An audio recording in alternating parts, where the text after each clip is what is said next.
Hi folks, I thought I'd just show you the magnetic bearing that I've been working on. This is kind of like the precursor to the final design, but just to give you an update on how to build these and how to move forward with the design. So first of all, you're going to need two bearings. These two take care of the X and Y movement, so that's the movement that's that way and that way, just for anyone that doesn't know.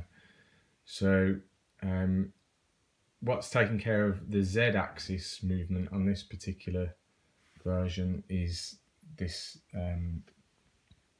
this needle point, and that's a hardened tool steel point, and this bit here in the aluminium is also hardened steel.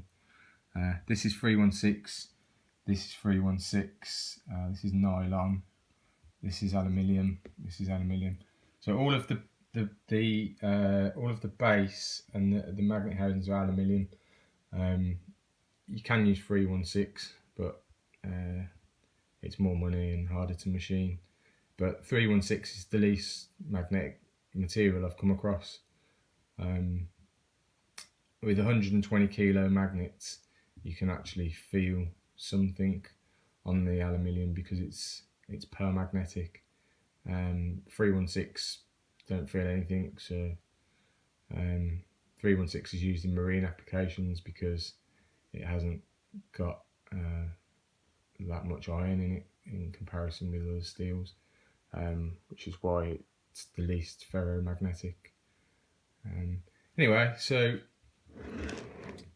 if you have a look at these bearing housings, they've actually got this particular design's got 6 holes around the shaft that all house magnets. Now this one's got 6 lots of 6 inside this one, so there's 36 magnets in this one.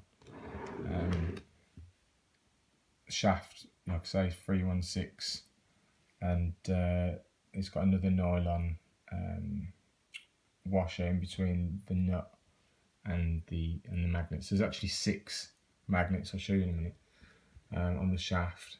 You see it's rocking backwards and forwards, finding really the heavy spot on the rotor. This is what shows you it's frictionless. So if I spin that up a little bit,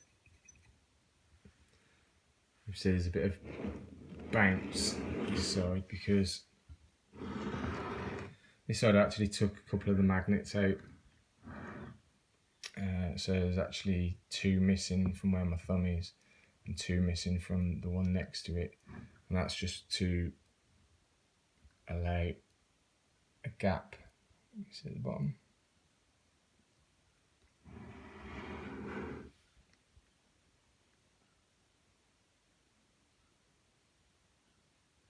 So the problem with this design, having the 6 formation, is if you've got all the magnets in both of them, it's great for a vertical position.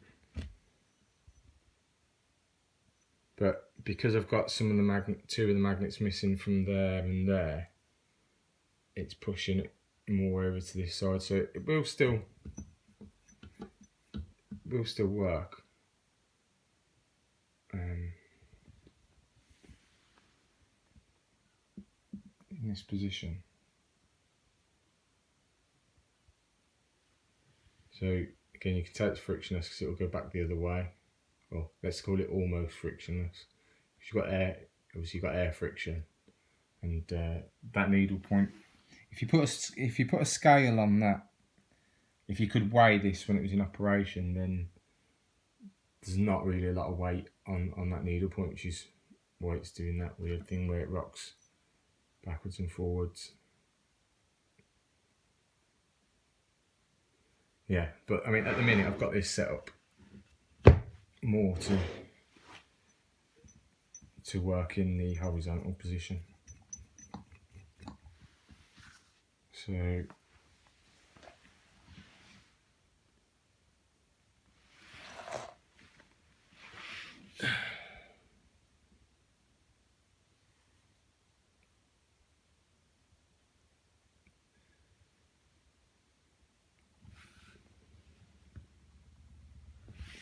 So let's talk about upgrades. What is wrong with this and what is right with it? Well, the aluminum's good for housing, for the base. The hardened steel is very good for a needle point. So in order to make this better, what we could do is we could put magnets inside the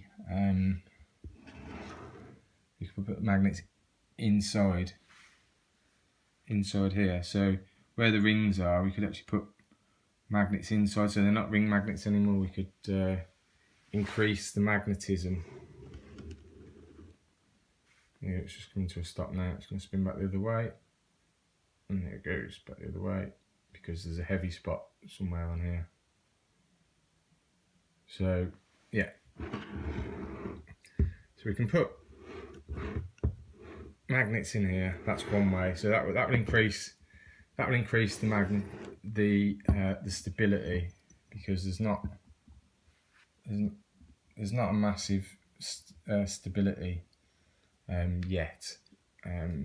The gap that's around here currently, these magnets that are in here, they are 25 millimeters with a 16 mil hole in the middle, and so you can get some that are 16 mil diameter and 5 millimeters thick, so they will sit in these holes, but you'll need a housing that encapsulates the magnets completely, because if you try and put the magnets in here in the right orientation, they'll just fly through. So you need housings that are capped.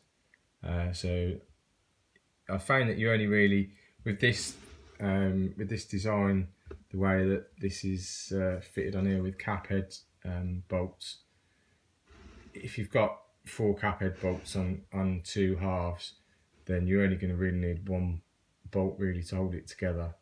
I would recommend that instead of using this design, you use a thicker piece and then a thin piece to cap it together, which would really need at least 2 bolts, 1 each corner, but ideally you'd want one per side. So you'd have, rather than having 2 separate pieces like this, you'd have this is 40 millimeters thick. So you'd say have like 30 millimeters thick and then 10 as a plate, and then you put all the magnets into the thicker piece and then put the plate on. Yeah, that's one way. Or you could just have 2. You could have a 40 millimeter thick piece and then 2 plates, one like 5 mil, one either side, and a nut and bolt going through it, or a bolt that goes through threads in both. Various different ways you can do it, but for assembly purposes, this particular style with two pieces together, it's actually not too bad putting it together, but when you take it apart, the magnets tend to want to jump onto another piece. So this piece here, this aluminium bit on the end here, that's just literally there as a bit of added weight to add to the flywheel action. Ideally you'd want it in the middle, and I can change it to that position, but I thought I'd just show it you with it here because it's a little bit more interesting. And this is basically like simulating a setup for a Tesla turbine. So the Tesla turbine would be in the middle. So if you want to make a frictionless bearing, then if you can't make a shaft levitate, then forget trying to make a rotor levitate. It's going to be a lot more difficult. So if your rotor's 5 inches, then you're going to want these to be 150 millimeters, about 6 inches this way and this way, and that will give you your clearance to have a 5-inch rotor. Because ultimately, the reason why I've done this is to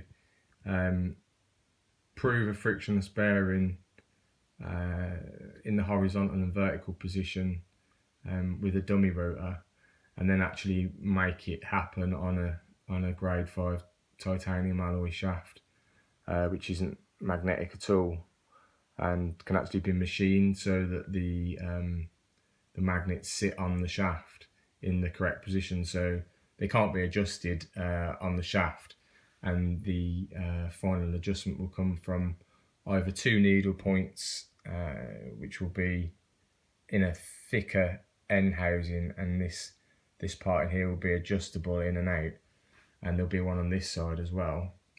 And then if the stiffness is good enough here and here, because we've sorted this bit out, then instead of having a needle point, there'll be a small magnet in the shaft with a titanium bolt thread locked into the shaft, and a threaded bit of shaft here that can be wound in and out of this piece with a magnet on as well. Those are going to be very low force magnets, about 1 kilo on the shaft and 1 kilo on here, because there's no thrust really on a Tesla turbine if you make it symmetrical, and use a center solid disc. And another improvement, I'm just going to pop this out, it's going to be a bit violent.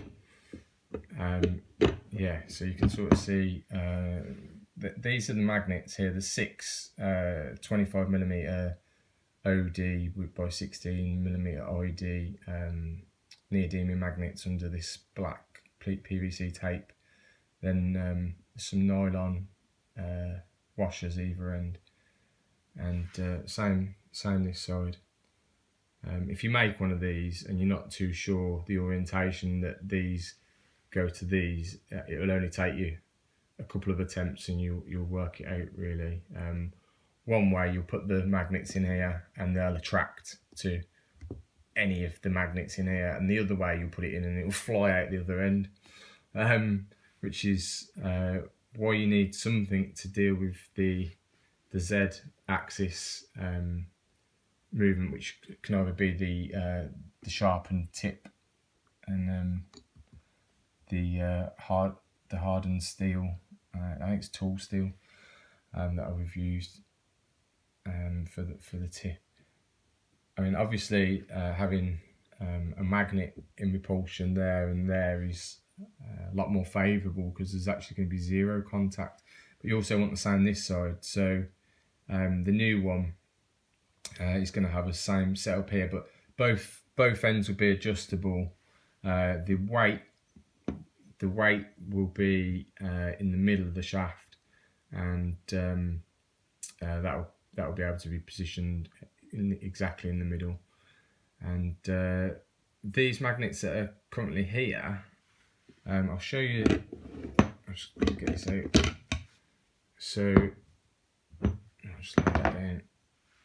The magnets in here, you can have a bit of a better look now at what we're dealing with. So you can see the 2 missing from the 2 top ones, and the 6 in the other ones, and same in there. But that's complete. That one is. another design, if you see the gap here, there's actually a about a 4.4.5 millimeter gap between the magnets that are in here on the shaft and here. We're actually looking at using some of these instead of the 16mm OD by 25mm OD by 16mm OD. We're looking at using some 40mm OD by 25mm OD, 5mm thick, and those have actually got a 20 kilo pull. So if you put 6 of these in a row there, that's going to be a 120 kilo magnet. So the dynamics of this are going to change considerably, because magnetism is exponential, and you saw the sort of force that the shaft was throwing when it threw out. So with using these, not only are they going to be extremely more powerful in comparison to these, because I think these are only 9.8 kilos each. So we'll have not only will we have doubled the magnetic pull here and here. We're going to decrease the air gap to around about 2 millimeters as opposed to about 4.5. So that's going to be quite a substantial power increase in terms of magnetic strength, and hopefully we'll see that in terms of stability. But I don't want to make the change really until I've got a longer base with an adjustable end, both ends, because ideally what you're trying to do, I'm not sure if I can do this exactly, I'm like kind of fighting it, so I'll try and hold it. So you're trying to align the magnets in, put it there, you're trying to align these magnets perfectly in the center of here, but at that perfect point, any slight deviance that way and the whole shaft's going to want to throw itself that way. Any slight deviance that way, the whole shaft's going to want to throw itself that way. So it's going to be a very fine adjustment to get it right. And if you're using adjusters on a plate that's going to be here, a thicker plate, and this plate's going to be thicker here and adjustable, ideally you'd want the thread to be a fine thread, because that will give you a lot more adjustment than just a standard thread. So yeah, there's one more modification I'm going to discuss as well before I end the video, and that is the Equilateral Triangle pattern, as opposed to this this 6x6 configuration. Instead, a two down here and one at the top, so it's in an equilateral triangle, and bring them in close. I'd say you could try a millimeter gap, but I'm going for a 2 millimeter gap. I think it needs maybe just a little bit of slack, because you don't really want the magnets clashing, which is why I've taped the magnets up. It's also wise to have a slightly bigger diameter nylon, or could be rubber washer, because that will hit before the magnets do. And if you don't know a lot about magnets, ceramic magnets, they're very hard and therefore they're very brittle. So just saves you breaking ring magnets. I mean, that's another reason to be using ring magnets rather than big magnets, because if you break one ring magnet, it's only one. You know, where if you break a big magnet, it's an expensive loss. So I'll be also testing the Equilateral Triangle pattern, which is going to be one here and then two at the bottom. And the thing about that is it works well for horizontal, and if you put it vertical as well, it also works well vertical, and also it works in any position, the Equilateral Triangle. Whereas the downside with this formation is it only works really well if all the magnets are complete, and if all the magnets are complete, you can hold the rotor very well vertically, but it doesn't work so well horizontally, because you've got these two at the top are pushing down, so you've got the weight of the rotor acting against it as well. Obviously, the heavier the weight, the more it will do that. So I'm just going to pop this in. Difficult with one hand.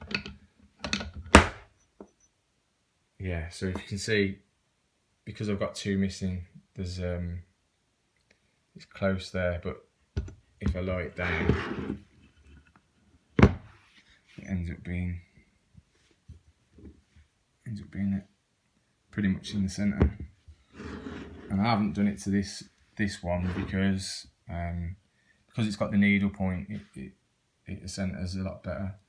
So 2 needle points should work better with this design. And obviously, if you put the weight in the middle and have that adjustable, so you can get it pretty much in the middle. And if the weight that you're using is ground as well, or machined quite accurately on a lathe, to the thread, and also on the periphery, you should get a lot less bounce than I'm getting on this one. I don't think this part is particularly accurate, but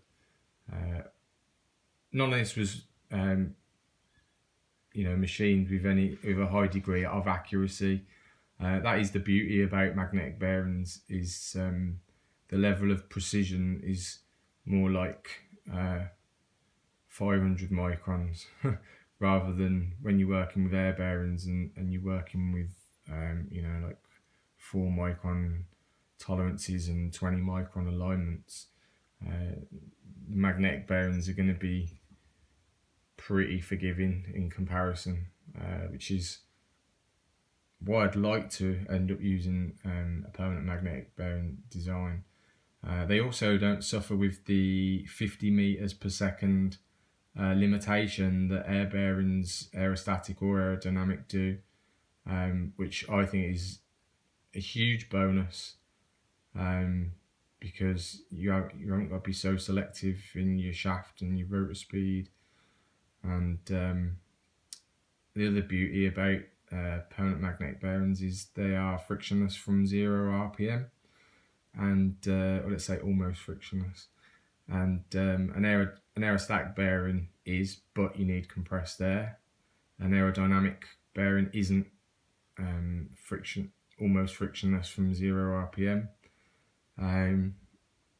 And the sort of tolerance level for aerodynamic is and aerostatic is just so high that personally I think if you're building a Tesla turbine from home, you got far more chance of building a permanent magnetic bearing than you have of your own air bearings, or definitely aerostatic or aerodynamic. To make a supersonic machine, the easiest way is to make a very light rotor, and then you're not going to need loads of magnets to support the weight of it. The weight of this shaft at the minute